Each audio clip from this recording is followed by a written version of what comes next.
Dear students, in my last video that I discussed about the various methods of paragraph writing, like the informative method, the descriptive method, and the persuasive method of paragraph writing. In this, I would like to tell you about the narrative method of paragraph writing.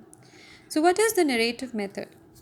This paragraph writing method describes an event or tells a story. It aims to tell about a sequence of actions.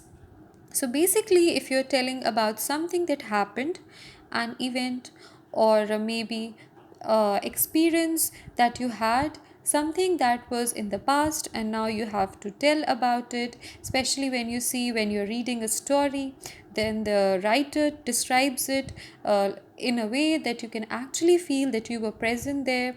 Or in movies, when you see that people are describing what happened in the starting and what is leading to what is happening now, then for all that, when you're telling something to the other person in a sequence of actions or in series of events that took place in the past, then you use the narrative method of paragraph writing.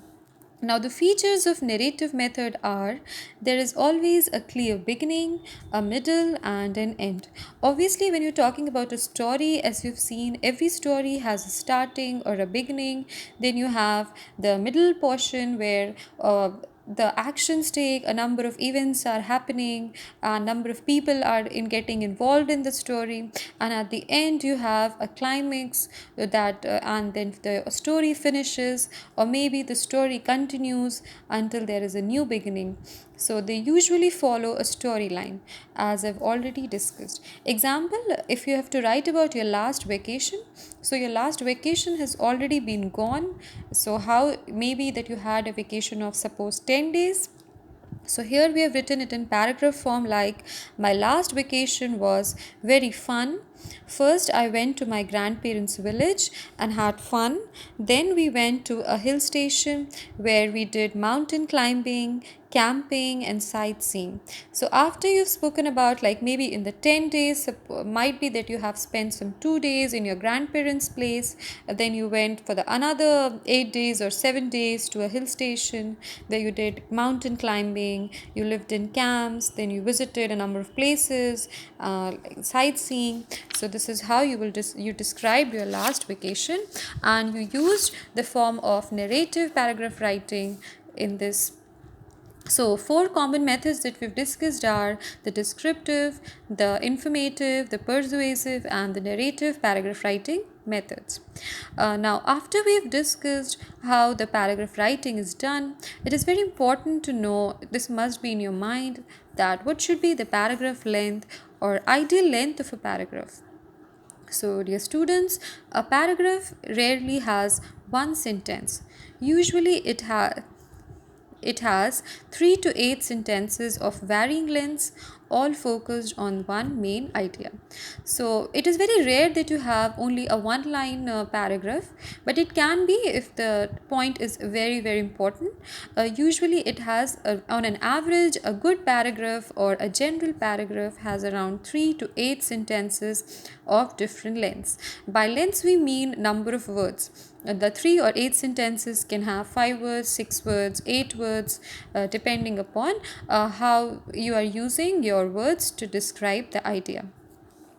The next very important thing that we are going to discuss is structure or parts of a paragraph.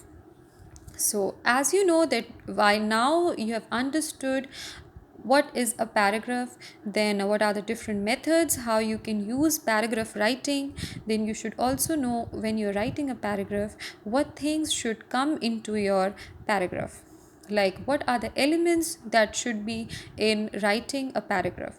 So firstly we have an introduction. Introduction is also known as topic sentence. It includes and the title. In short, we call it the introducers or the introducer part. Then we have supporting details or the developers. And the third, we have the concluding sentence or the terminator. So we will take them one by one. Firstly, we will discuss about the introduction. So introduction, it includes the following. Firstly, the title. So by title, as you all know, the name of the paragraph, what is the topic that you are talking about? It tells us what the paragraph is about in a couple of words. So in introduction, you will see that whether your paragraph, what is the basic idea that your paragraph is about, and this will be in maybe a few lines, or the titles especially will be in a few words, usually 4 words, 5 words maximum. You'll see that the title of the paragraph is given and it's clearly stated. Next, you have the topic sentence. The topic sentence, as you all know, or that the topic sentence, it tells us about the main idea of the paragraph by summarizing the core concept. So the topic sentence is the one sentence in the paragraph that you will find that will tell you what the paragraph is talking about.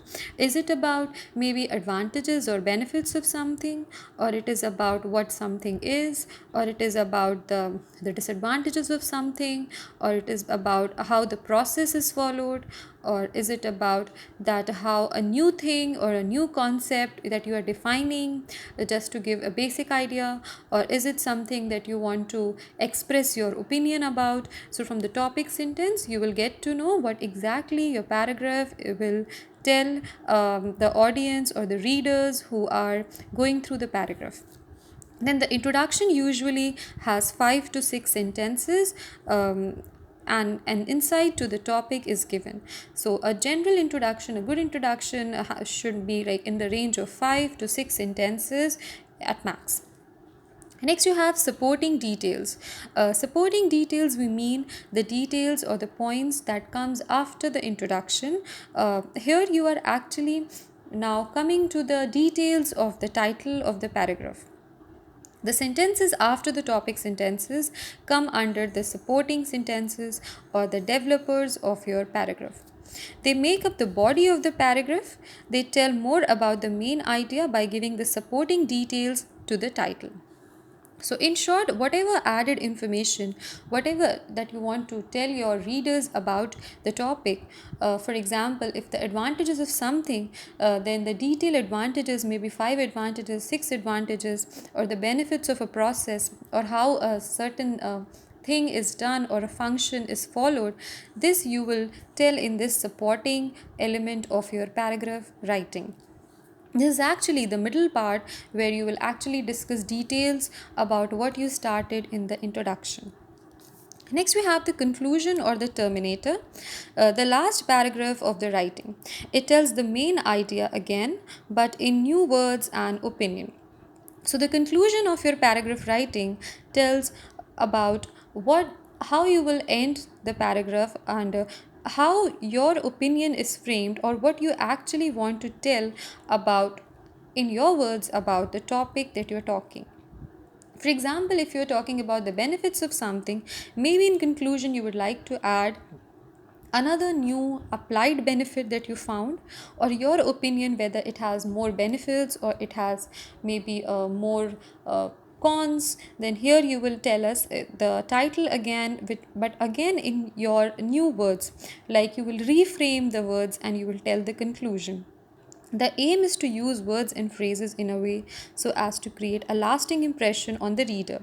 So basically, coming to the conclusion, you are actually summarizing or winding up what you have written. So here you have to use some words, or you can use some quote, or you can use some writer's thoughts you can express, or also you can give maybe some expression of yours in a way that the reader has a good impact on his mind, and the thought that you have written in your paragraph stays with him. So the conclusion should be in such a way that it has something catchy, and so the reader gets influenced, and your writing gets the idea that it was very much useful to have read the part.